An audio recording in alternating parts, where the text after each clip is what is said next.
Cabildeo presenta Lucha Libre, un programa para el ejercicio de la libertad de expresión. Bienvenidos. Bueno, muchas gracias, Roxana. Un saludo para comenzar a Amalia, que siempre nos da este espacio tan importante para la libertad de expresión, y es un gusto estar en compañía de Waldo Albarracín, a quien efectivamente todos ya conocemos por su trayectoria.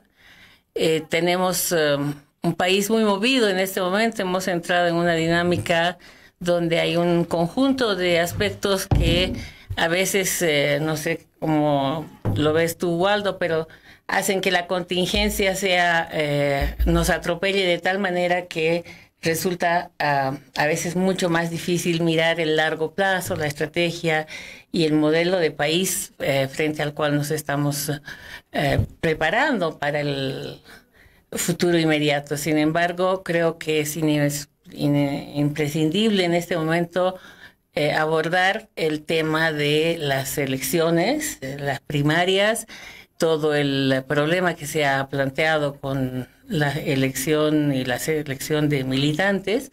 Acabo de escuchar una conferencia de prensa en la que me llamó poderosamente la atención que el presidente del Senado y la presidenta de la Cámara de Diputados trataban de justificar, a mi modo de ver, lo injustificable respecto de los enormes errores que hay en la inscripción de militantes, pero pasando por encima del órgano electoral. Este es una prueba más de cómo el Poder Ejecutivo, el Poder Legislativo actúan en función del partido de gobierno, y ante un hecho de la gravedad que tiene el descubrimiento de militancias no reconocidas, de firmas que han sido eventualmente fraguadas, etcétera, aparecen los dos máximos representantes del Poder Legislativo justificando y dejando, como se diría en offside, al órgano electoral,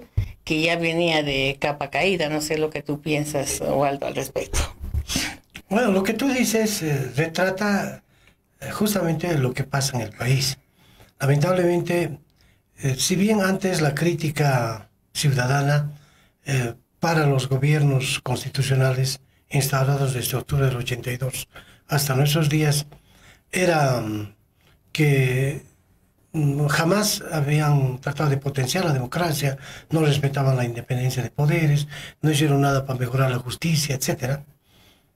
Pero lo doloroso es que con el gobierno del MAS ese defecto se ha profundizado, se ha potenciado en términos negativos, y obviamente hoy día no solo que no hay independencia de poderes, sino que hay un total grado de indefensión ciudadana, de inseguridad jurídica, una ausencia de Estado de Derecho. Entonces eso es lo que preocupa, y obviamente eso va en función de un interés.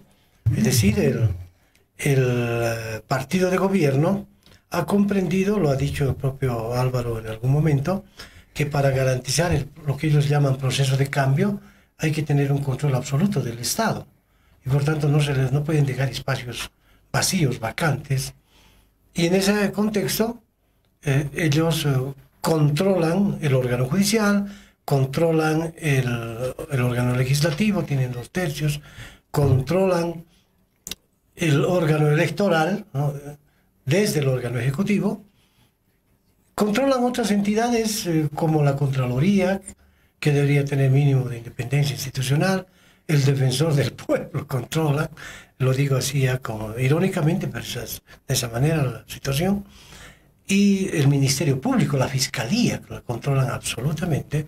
Ellos deciden a quién hay que enjuiciar, a quién no hay que enjuiciar, a quién hay que darle impunidad, a quién hay que inventarle delitos. Ahí están sus fiscales y sus jueces. Entonces no tiene por qué extrañar que la presidenta de diputados junto al presidente de senadores aparezcan hoy día pretendiendo justificar un delito. Ahora, Waldo, yo quisiera introducir un matiz, porque efectivamente la democracia en nuestro país es una democracia joven. tiene más de 30 años y hemos vivido una larga historia de dominación, exclusión, en fin, pobreza y, en fin, muchos rasgos estructurales del país.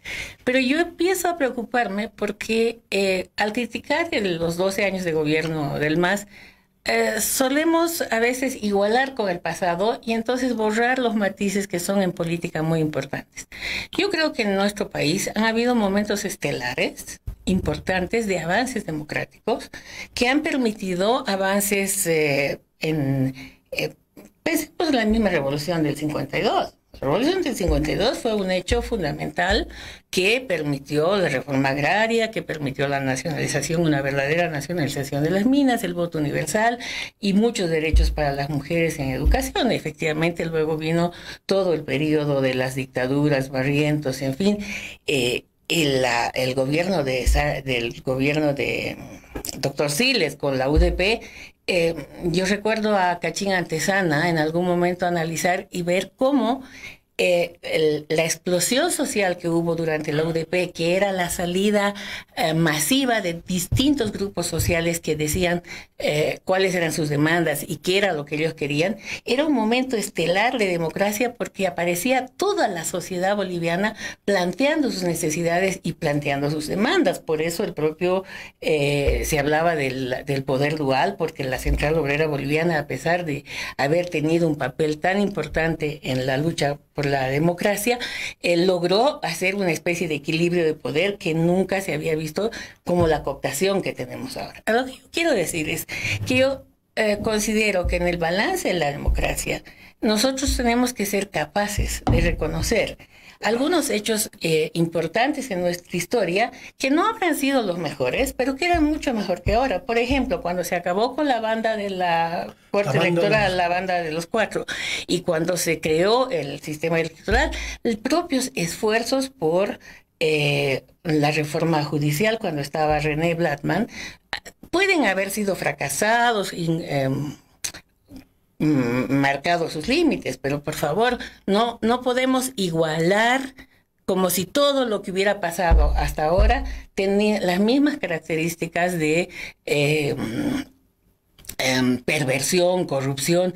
Es cierto que en la mayoría de nuestros países, por ejemplo, ahora la corrupción es un mal endémico de gran preocupación, y estamos viendo, por ejemplo, en el Perú y en otros países cómo los presidentes van cayendo uno tras otro como consecuencia de la corrupción. Pero a mí me parece importante que en este proceso, porque estamos tratando de que el país recupere un rumbo democrático hacia las elecciones, y no podemos olvidar que ha habido momentos y hechos en la historia de nuestro país en los que ha habido, en unos casos, esfuerzos importantes y en otros casos resultados importantes.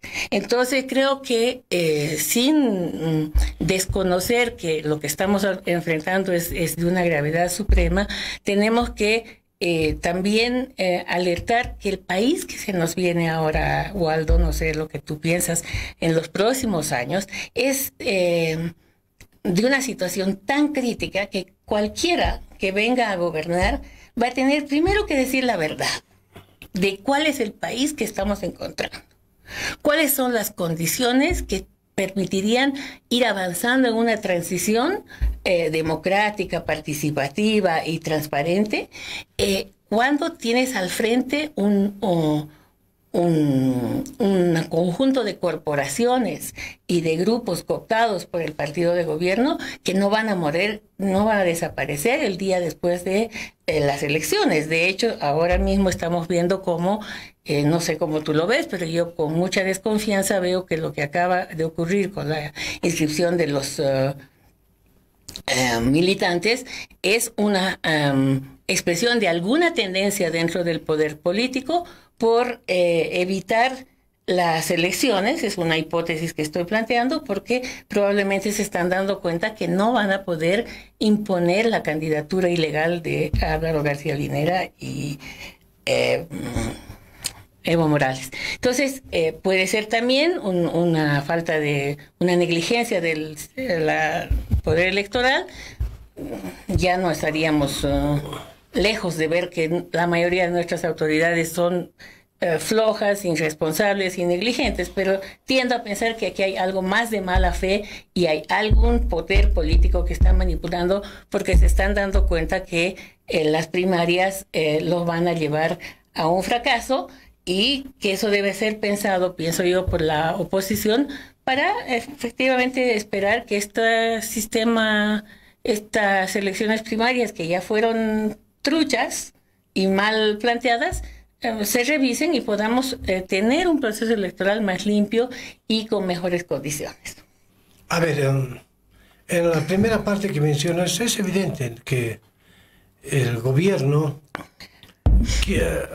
incluso ha introducido un feriado arbitrariamente, del 21 de enero, creo que, ¿no? Es decir, quiere mostrar que la historia de este país empieza con la posesión de Evo Morales y manda al basurero todo lo anterior. Tiene una mirada despectiva, arrogante frente a las luchas del pasado. Desde lo que tú mencionas, la revolución tan importante del 52 que le dio el sentido ciudadano, la calidad de ciudadano a mucha gente que era considerada bestia hasta entonces. Entonces, eso para ellos no es nada las luchas de la Central Obrera Boliviana y el pueblo en general para rescatar la democracia de las garras de la dictadura y desconoce a los héroes democráticos. No te olvides que tienes gente ahí frente heroínas democráticas como las 4 mujeres que conquistaron la... Para ellos todo eso no sirve, ¿no? Y entonces tienes ahí compatriotas frente al Ministerio de Justicia ya varios años y ni se inmuta, ¿no es cierto? En algún momento adujo que no hay dinero, pero lo que utiliza, el monto que utilizarías para satisfacer las demandas de estos compatriotas no es ni el 1% de lo que gasta el gobierno en su campaña electoral permanente, ¿no es cierto? Ni el 0,1%. Entonces, todo eso te muestra de que es un gobierno déspota que desconoce el pasado, que desconoce, que además que está gracias a la democracia en su condición de tal, que llegó al poder gracias a un sistema democrático y que después lo prostituyó. Sí. Entonces desconoce, te das cuenta, y qué es lo que ha hecho lo más grave, es la prostitución de importantes y emblemáticas organizaciones sindicales como lo que en otrora era la gloriosa Central Obrera Boliviana. Cuando esta mañana me preguntaban mi opinión, qué pienso sobre que la COB está promoviendo como candidatos al presidente y vicepresidente, es decir, ¿cuál COB, no? ¿Cuál COB? Esa COB que existe hoy día, en realidad ya no es una Central Obrera Boliviana. Hacía una comparación de lo que fueron los sindicales los dirigentes sindicales emblemáticos como don Juan Lechín o Simón Reyes, ¿no es cierto? Y por tanto no hay comparación, no hay comparación con lo que es hoy día, y lo decía casi como en broma, pero con indignación, de que antes existía la entidad motriz de los trabajadores y ellos la han convertido en la entidad meretriz de los trabajadores. Entonces, han llegado, o sea, hoy día ya no hay dirigentes, sino hay negociantes. Y esos negocian, esos funcionarios no hacen nada sino a cambio de la prebenda, pero utilizan el espacio, ¿no es verdad? Déjame que te interrumpa un poquito, Waldo, porque tú has mencionado algo que me parece muy importante y has hecho referencia a la carpa que está frente al Ministerio de Justicia reclamando, ¿verdad?, justicia y reparación. Creo que a lo largo de los distintos programas y momentos que se ven en Lucha Libre y en otros espacios de libertad de expresión en el país, claramente se ve que hay una agenda compleja, económica, social, política, democrática. Pero la agenda de derechos humanos es probablemente una de las traiciones más grandes que este gobierno ha hecho a la sociedad boliviana. Entonces, ahora hay una comisión de la verdad que no sabemos qué hace ni qué funciona.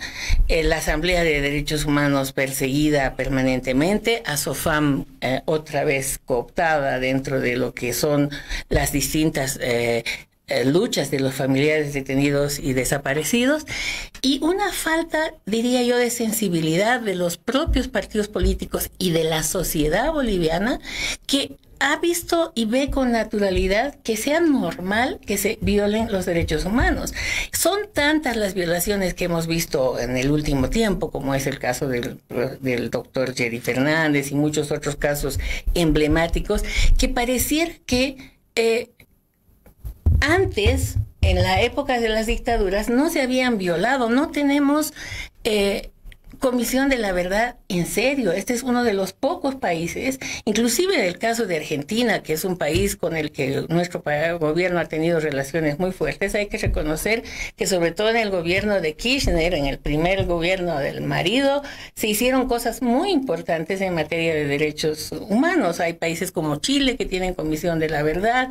Los propios países centroamericanos, después de tremendas guerras, han hecho esfuerzos importantes por buscar la verdad, por buscar reparación y por hacer justicia.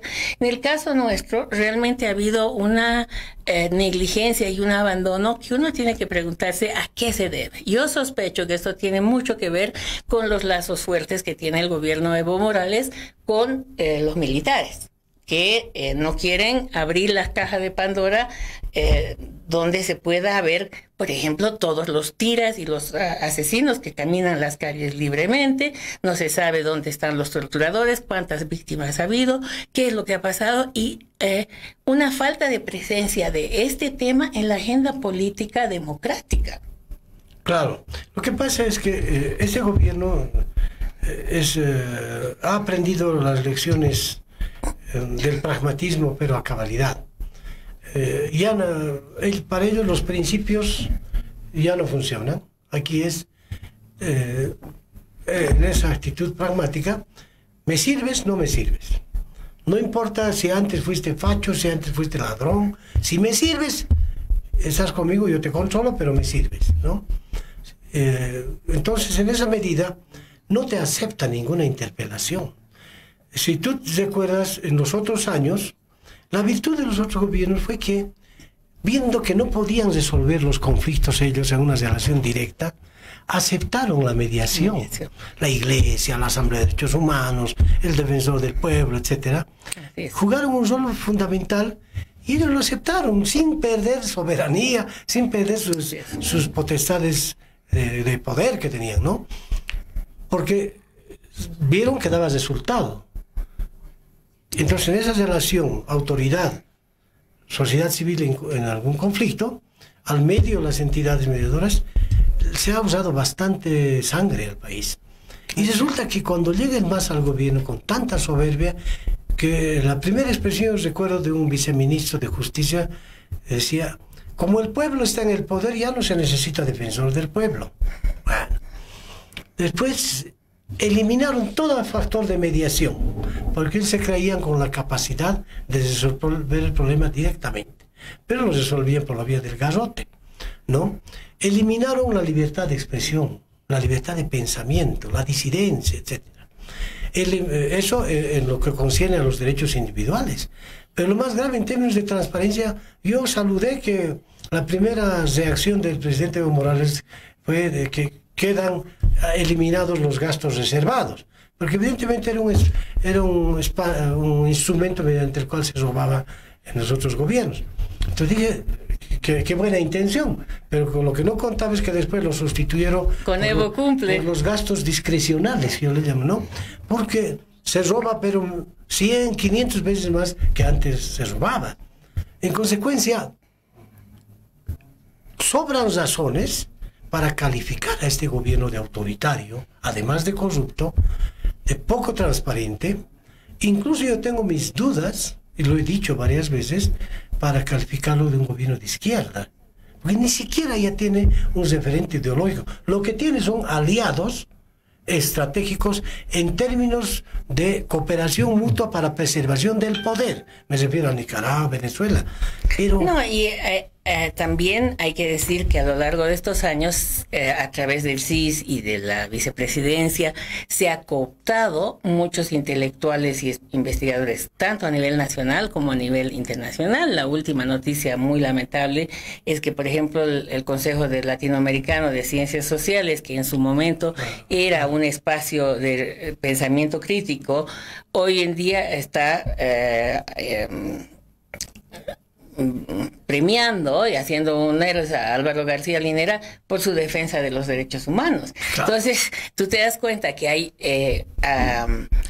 estos funcionarios cooptados, que los identificamos claramente en nuestro país, aparecen en todos los ámbitos de la vida política. Se utiliza la Cancillería no solo para que le den honoris causa al presidente y lo premien al vicepresidente, sino otra vez insisto en que hay un gran problema, Waldo, que es el grado de tolerancia social a la corrupción y a la violación a los derechos humanos. Sí. Se ha vuelto normal, se ha normalizado, y gente como la que está al frente del Ministerio de Justicia aparecen como marginales, como aislados, como pobres luchadores pero minoritarios, cuando en realidad lo que ellos están haciendo es una lucha por todos nosotros que no nos hemos atrevido a salir masivamente a las calles para exigir una comisión de la verdad, como ha ocurrido en Sudáfrica, como ha ocurrido en todos los países donde ha habido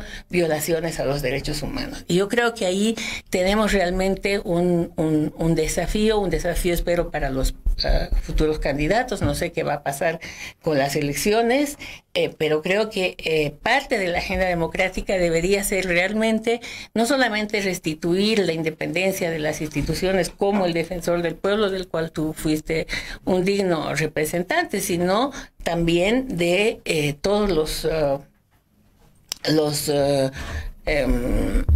luchadores y la agenda de reconocer y de pedir la verdad. Han anunciado que han aparecido los restos de Marcelo y silencio total. No hay una explicación que nos diga, bueno, si este señor Banzer tenía en su casa cadáveres de asesinados, ¿quién acusa?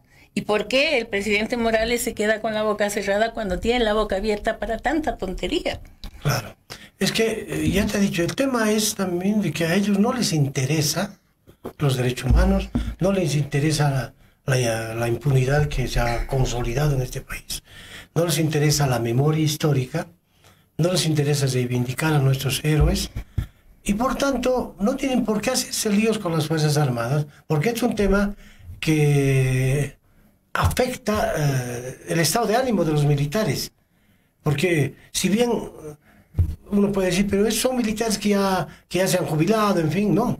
El espíritu corporativo de los militares trasciende las generaciones, ¿ya? Yo recuerdo cuando el señor García Mesa estaba internado ahí en Cosmil, ¿no? Nosotros íbamos para que le tomen su declaración, pero los milicos no nos dejaban movernos, le hacían guardia, él tenía su suite ahí, etc.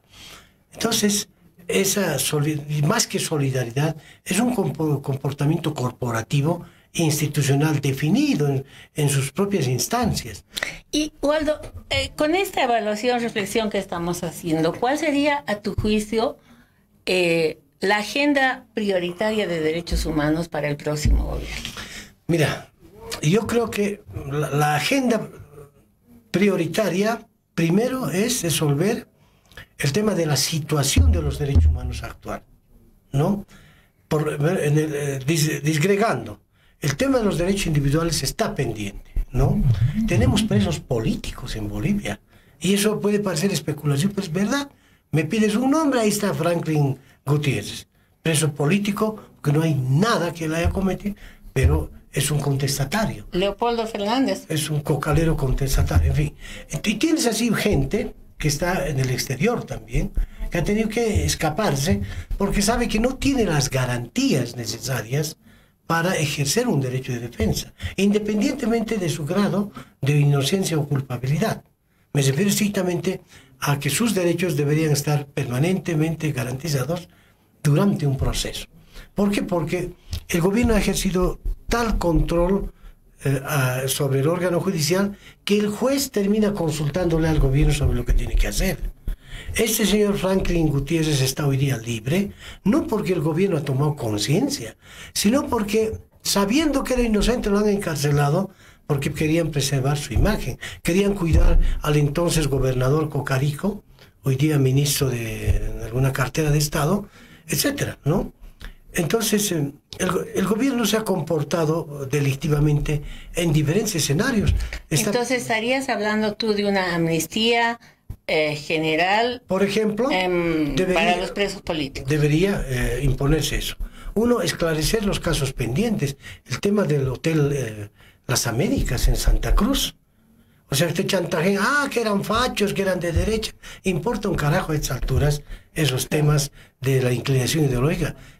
Nosotros, en un Estado democrático, lo que prevalece son los derechos humanos del individuo. Si hubiera que juzgar a Sacha Laurenti, no importa si es de izquierda o de derecha, él va a tener que tener los mismos derechos y de respeto a sus derechos individuales.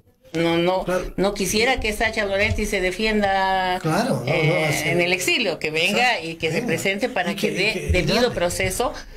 Estamos hablando entonces de una propuesta de amnistía política para los presos, debido proceso para los acusados y jueces imparciales, porque lo que no existe en Bolivia son jueces imparciales.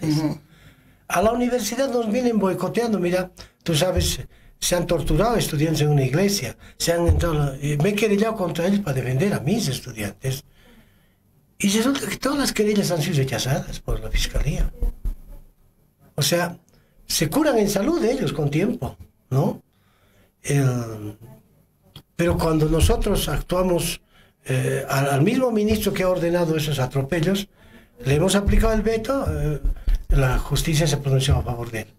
Entonces, y ahora hay otro tema, Waldo, que yo quisiera que tú, como defensor de los derechos humanos, comentes también. Y es el tema de que ya sabemos que ha habido muchos muertos en estos años, muertos que no se sabe quiénes son los responsables, el caso del estudiante en la universidad, etc.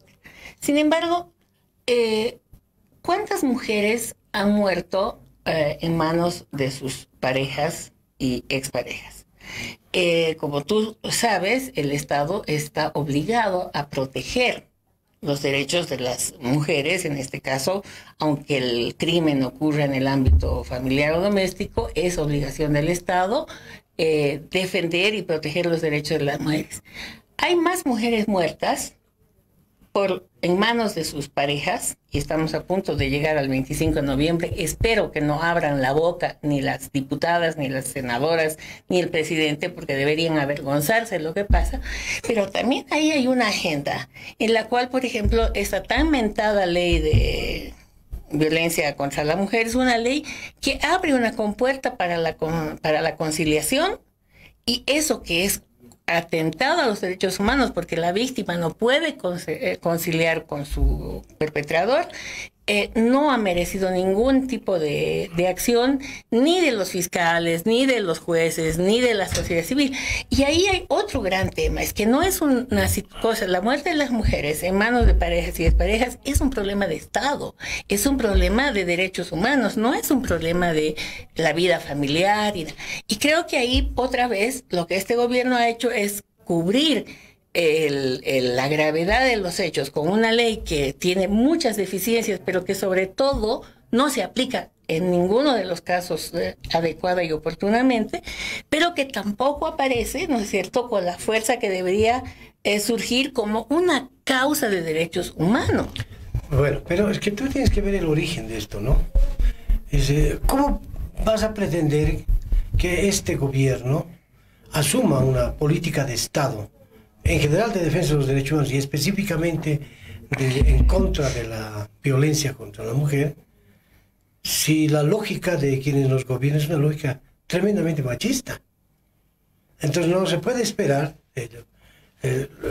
Las leyes han surgido como una forma de contener, una intención de contener la protesta ciudadana. Se muere alguna persona en circunstancias, diríamos, de indignación nacional, ¿no? Inmediatamente quieren curar con una ley. O sea, la respuesta a los casos es ley, norma, ¿no? Y creen que con eso ya han cumplido. Y ahí viene lo que tú dices, una ley mal hecha, pero ¿qué pasa? Así mal hecha igual no se cumple. Como no hay una política de Estado pendiente a resolver el problema, entonces resulta absolutamente insuficiente la norma. Por otro lado, es también importante entender que las señales que da en las instancias de poder, el gobierno y en el legislativo los diputados, senadores afines al gobierno, son más bien para preservar la anomalía. El ejemplo más concreto es último de un diputado que les reventó a su pareja y que en el propio Parlamento generaron el mecanismo protectivo de conciliación. Así es. Entonces, ahora, con lo que yo coincido contigo cuando dices, estos temas son de orden público, son cuestión de Estado. Entonces, colocarla a la víctima en una circunstancia de conciliación es revictimizarla. Humillarla y claro, maltratarla nuevamente. Porque claro, además sabes que no tiene otra opción que no sea conciliar. Porque alrededor de este problema está la presión familiar, está la suegra, están los hijos, está el entorno, en fin. Entonces llega un momento en que la víctima se convierte en supuesta victimaria, en supuesta causante. Por tu culpa está preso mi hijo, o por tu culpa está preso mi padre, etcétera. ¿No es verdad? Así es. Entonces, ¿qué mujer va a soportar esa presión? Si toda su vida ha sido casi una ciudadana de segunda, y cuando decide denunciar un hecho después de miles de atropellos, resulta que tiene que arrepentirse a los 10 días de haber denunciado. Entonces tenemos por un lado todo el tema, Waldo, de las violaciones más flagrantes a los derechos humanos, Hotel Las Américas, presos políticos. Tienes este gran tema de la violencia contra la mujer y la impunidad fomentada desde el poder político. No podemos dejar de mencionar todo el tema de los pueblos indígenas, donde ahí también se han producido y se producen violaciones que van combinadas no solamente con violaciones a los derechos individuales, sino a los derechos colectivos de los pueblos indígenas. Entonces, sin olvidarnos de, por ejemplo, otros derechos humanos como los cívicos, políticos y económicos, que son parte integral del concepto de derechos humanos. De modo que la pregunta es, en una agenda de transición, cuando ojalá que el país se encarrile en un rumbo democrático, ¿cómo vamos a impulsar y cuáles son las responsabilidades que le competen a la sociedad? Hay unas responsabilidades institucionales, hay unas responsabilidades políticas. Eso es un trabajo de ingeniería política muy importante que hay que hacer, pero vuelvo a la pregunta, ¿qué tenemos que hacer nosotros, los ciudadanos, las mujeres, los hombres, para cambiar este grado de aceptación de la impunidad, de la intolerancia y de la violación a los derechos humanos? ¿Cuáles son las herramientas que tenemos para que la sociedad acompañe esta lucha por los derechos humanos y no dé la vuelta a la mirada hacia otro espacio? Primero que yo pienso, y lo asumo así, que la actividad de defensa de los derechos humanos, el activismo, no debe ser una actitud circunstancial, momentánea. No pueden haber defensores de los derechos humanos o defensoras ocasionales, ¿no? Entonces, ¿por qué hago referencia a esto? Porque es importante que la interpelación al Estado sea permanente. El Estado, al calor de lo que dice el derecho internacional de los derechos humanos, es el vulnerador de derechos y al mismo tiempo el responsable. Con mayor razón en un sistema democrático. Los organismos internacionales, ¿a quién le van a demandar? Es al Estado. ¿Ante quién vas a demandar o a quién vas a demandar cuando acudes a un organismo internacional? A tu Estado, ni siquiera a un gobierno. Si esto es así, La importancia de las organizaciones de defensa de los derechos humanos radica en eso, en que el propio Estado le dé las garantías necesarias, pero también los activistas no deberían ser circunstancias. Yo me cansé, hasta aquí nomás, ¿no es cierto? Es decir, ser permanentes como opción de vida, porque ya conoces la problemática, ya tienes cierta experticia que te permite plantear también propuestas sobre la base de esas experiencias. Entonces, para mí me parece fundamental hoy día seguir exigiéndole al Estado que adopte políticas, reitero, estatales, en función primero de prevenir la violación de derechos humanos, pero en función también de promover una cultura de los derechos humanos. O sea, en Bolivia no se ha hecho absolutamente nada para cambiar el estereotipo de persona, el tipo de ser humano. Porque esto viene desde abajo. Recuerdo que cuando estábamos en la Defensoría, yo hice una propuesta en esa época en el Ministerio de Educación para la enseñanza de los derechos humanos desde kinder. Porque ahí se va formando, ¿no es cierto? Ahí te dicen, eres hombrecito, no debes llorar, te enseñan a discriminar, todo eso. Entonces, esa persona formada ya en la familia y en la escuela con parámetros de discriminación de género, ¿no es cierto? Entonces, más tarde responde a ello. En consecuencia, si tú empiezas como política de Estado a formar nuevos seres humanos, creo que aunque sea a largo, a mediano o a largo plazo, los resultados pueden darse. Hasta ahora no he visto una sola intención siquiera en ello, ¿no? Efectivamente, y Waldo, complemento la idea de atacar el problema causa original, ¿no? La educación, desde otro ámbito importante como es el de la salud.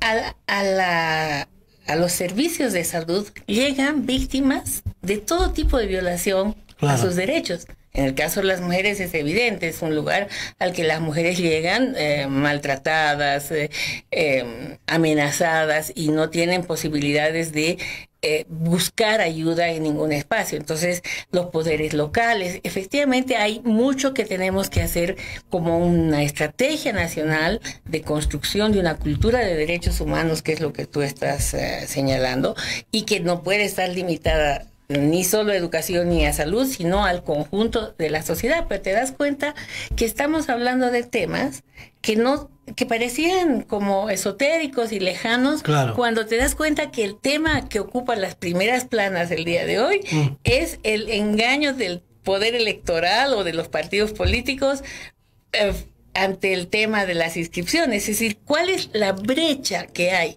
entre las prioridades del sistema político, de la restauración de la democracia, con la importancia que tiene la vida cotidiana de las mujeres y de los hombres en distintos espacios que ni siquiera son motivo de preocupación ni del gobierno, claramente, pero inclusive de los y las posibles candidatas que van? A ver, como política de Estado, ¿qué te han enseñado a ti, a mí? ¿Qué nos han enseñado en la escuela? Sí, el himno nacional, te han incentivado un sentido patriótico que pervive toda tu vida, ¿no es cierto?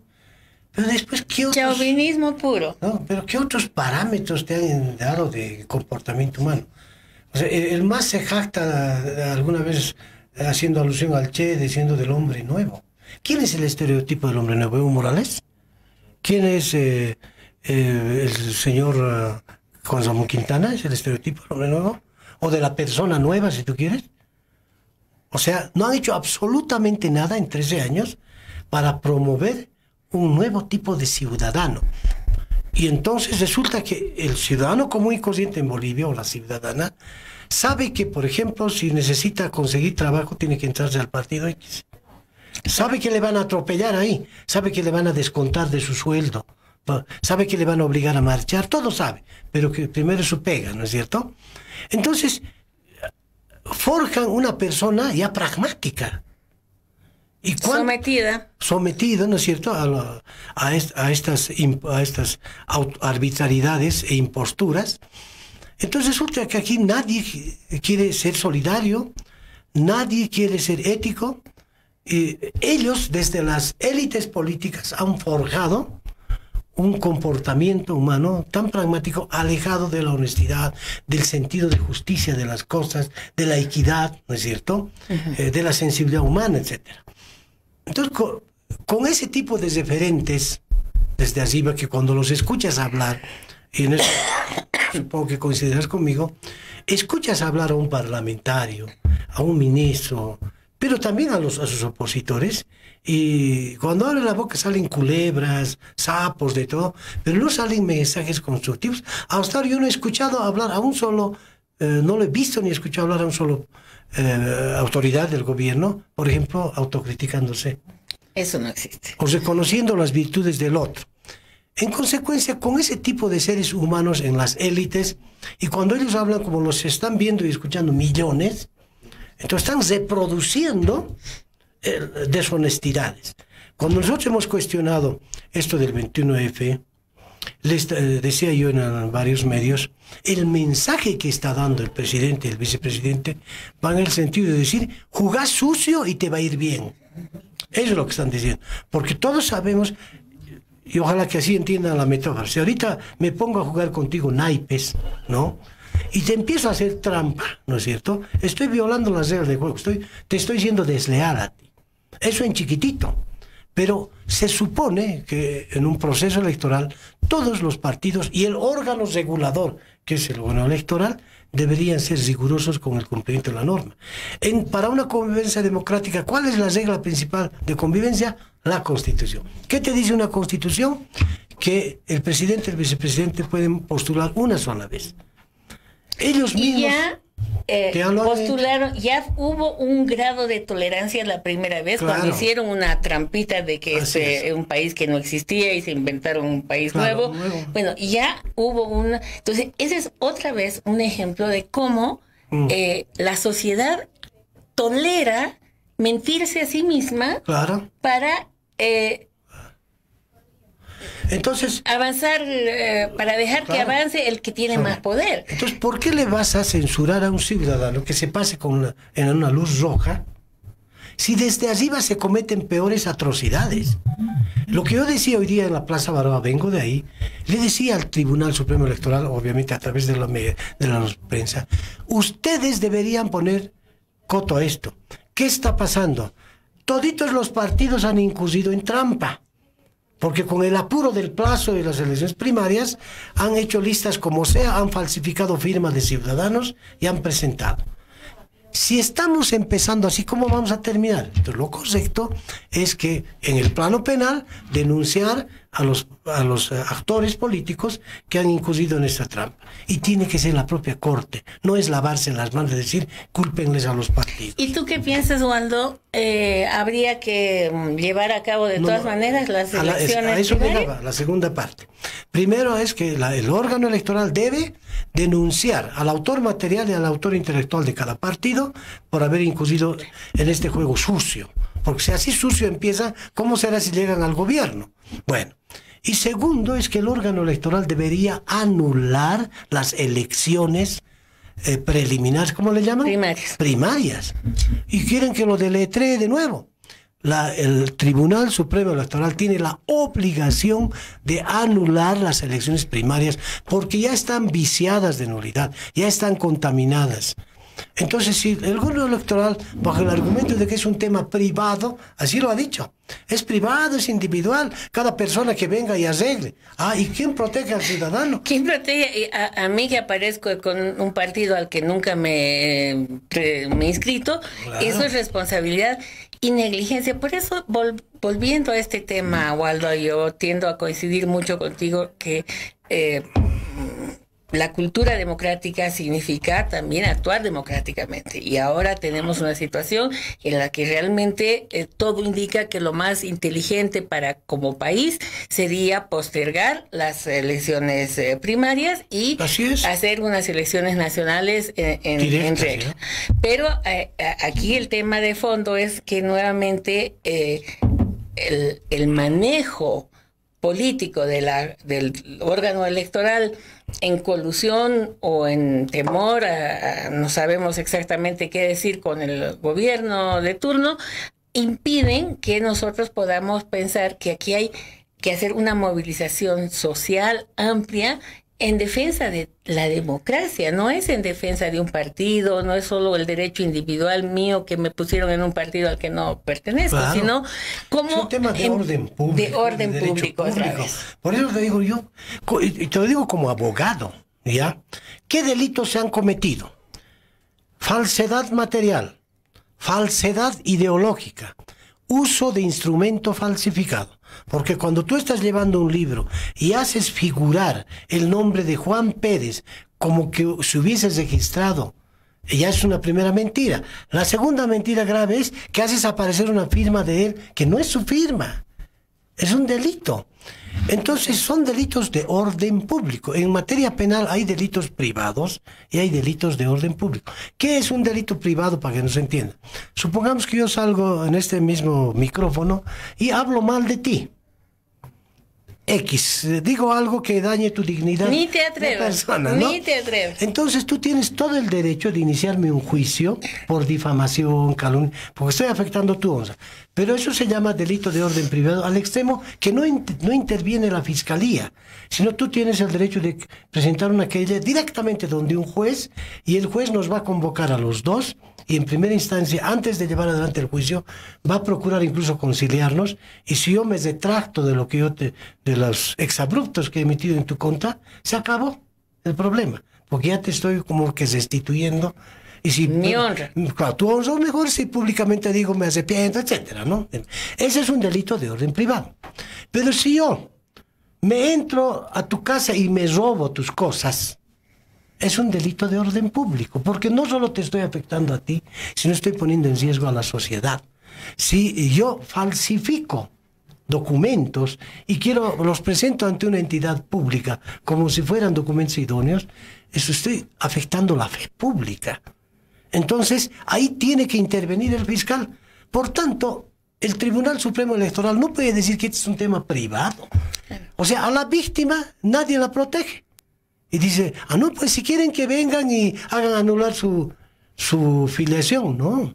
Ahora, si esto es así, Waldo, y sabemos que a lo largo de los últimos años el gobierno está empeñado en mantener y reproducir el poder, ¿cuáles van a ser las consecuencias de una eventual movilización social que consiga suspender las primarias? Ya. ¿Cuál es el escenario político que tenemos al frente? Sería ideal, lo correcto sería a estas alturas, lo justo y lo aconsejable, que se eliminen las elecciones primarias. Pero la lucha no ha terminado ahí, porque tenemos una asignatura pendiente grande, que es la postulación de Evo Morales y Álvaro García a las elecciones. El momento en que el Tribunal Supremo Electoral los acepte, yo decía en un medio, es el día en que empieza ya la dictadura en este país. Porque ya claro, quedaría confirmado de que todo un poder, el órgano electoral, está subordinado a otro poder. Entonces ya no hay seguridad jurídica, ya no hay una situación de indefensión ciudadana. ¿Quién protege, quién resguarda los derechos de toda esa gente que votó por el no y le dicen que su voto no vale, cuando la Constitución le dice lo contrario? Entonces ya es un régimen de facto.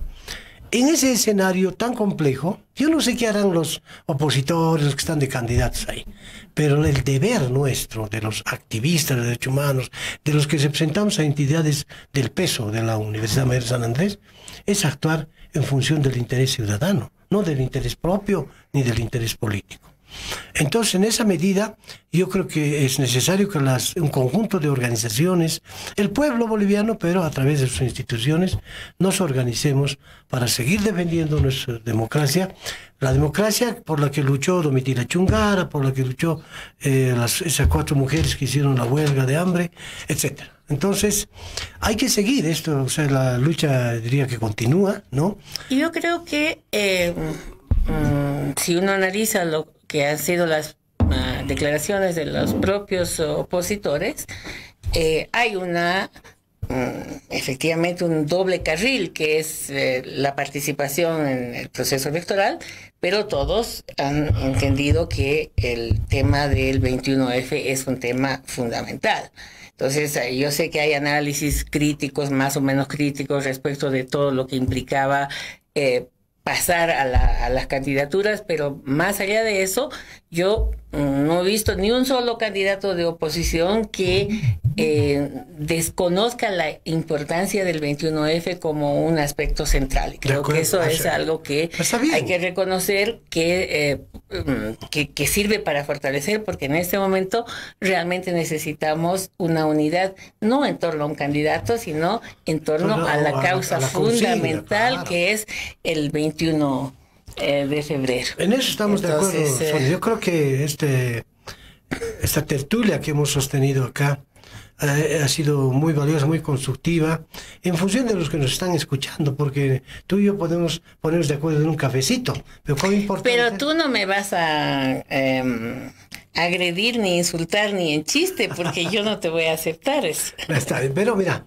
lo importante es, más allá de la posibilidad de que podamos conversar en otro lado, conversar de esta manera es lanzar un conjunto de mensajes a nuestra gente, que está viendo, que está escuchando, y que por eso también la responsabilidad de lo que digamos, ¿no? Porque emotivamente podemos decir muchas otras cosas más y de repente ya ingresando en el escenario de la irracionalidad, porque somos proclives también a eso por nuestra propia condición humana.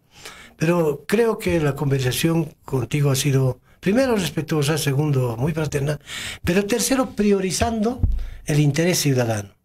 Y en eso yo creo que este programa está cumpliendo una labor fundamental, con razón por la que me permito felicitar a Amalia, con la compañera Lizárraga, ¿no? Y a todo el equipo que trabajan con ellos, pese a las peripecias, pese a la represión que han sufrido.